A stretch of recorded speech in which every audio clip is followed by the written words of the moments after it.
अजीज मुल्क को खतरा ना हिंदुओं से है ना मुसलमानों से। अजीज मुल्क को तकलीफ है तो सिर्फ बेईमानों और गद्दारों से। भूल मत करना सिर्फ पापा की परी समझने की, कि भूल मत करना सिर्फ पापा की परी समझने की। मुझे इस वतन की रक्षा खातिर हथियार उठाना भी आता है। यहाँ की चांदनी मिट्टी का ही गुणगान करती हूँ, यहाँ की चांदनी मिट्टी का ही गुणगान करती हूँ। मुझे चिंता नहीं है कि स्वर्ग जाकर मोक्ष पाने की, कि मुझे चिंता नहीं है कि स्वर्ग जाकर मोक्ष पाने की।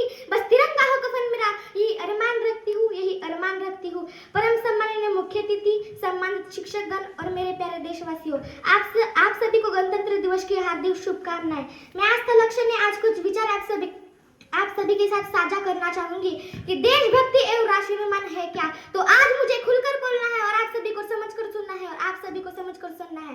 मैं नहीं मानती कि राष्ट्रगान के 52 सेकंड में सिर्फ खड़े होकर गाना या वंदे मातरम भारत माता के जोरों शोरों से नारे लगाना देशभक्ति है। क्योंकि मुझे ये वो स्थिति है जहाँ नीति, नियम और नैतिकता जैसे मूल्य की धज्जियां उड़ाते नजर आते हैं लोग। ये वो स्थिति है जहाँ सत्य, अहिंसा, सदाचार, सादगी जैसे मूल्य कोड़ी के भाव में बेचे नजर आते हैं लोग। और ये वो स्थिति है जहाँ घर में दो सगे भाई भी शांति, अमन और चैन के साथ बड़ी मुश्किल से जीते नजर आते हैं, बड़ी मुश्किल से जीते नजर आते हैं। जिस देश का यह फेसबुक, व्हाट्सएप और इंस्टाग्राम जैसे सोशल नेटवर्किंग साइट्स पर सेटिंग, डेटिंग, चैटिंग और प्लॉटिंग के मायाजाल में फंसे नजर आते हैं, अरे मुझे तकलीफ तो तब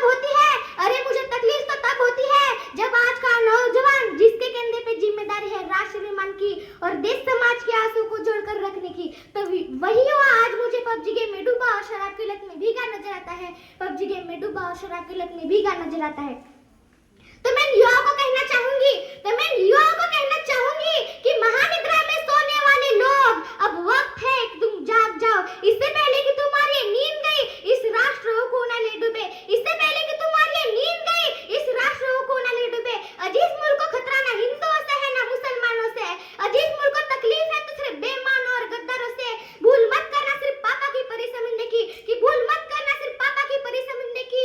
मैं रानी लक्ष्मीबाई हूँ, एक सैनिक बनकर सेना में जाना देशभक्ति नहीं होती, आजादी के पूर्व बात कुछ और थी और अब बात कुछ और है। तब झांसी की रानी लक्ष्मीबाई से लेकर शहीद राजवीर भगत सिंह तक, चंद्रशेखर आजाद से लेकर महात्मा गांधी तक हम इन्हें देशभक्त कहते हैं। परंतु आज मैं देशभक्त कहूँ तो किसे कहूँ, अपने परिवार, समाज और राष्ट्र के प्रति का भार है देशभक्ति। हर देशद्रोही के जीवन में आने वाला तूफानी देशभक्ति, हर धर्मलोकता को पछाड़कर ईमानदारी से किया गया हर काम है देशभक्ति। और एक शिक्षक बल्कि पैसों के लिए नहीं, वरन जो विद्यार्थियों को आगे बढ़ाने के उद्देश्य से पढ़ाए, तो वो है देशभक्ति। और अगर यह बात मैं महिलाओं की करूं, तो महिलाओं को आरक्षित नहीं बल्कि सुरक्षित करने की जरूरत है। तो नारी सशक्तिकरण में कुछ पंक्तियां अदा करना चाहूंगी कि इस वतन की रक्षा का हम लड़कियों को भी हक है, और इतिहास की किताबें उठाकर देख लो जिनको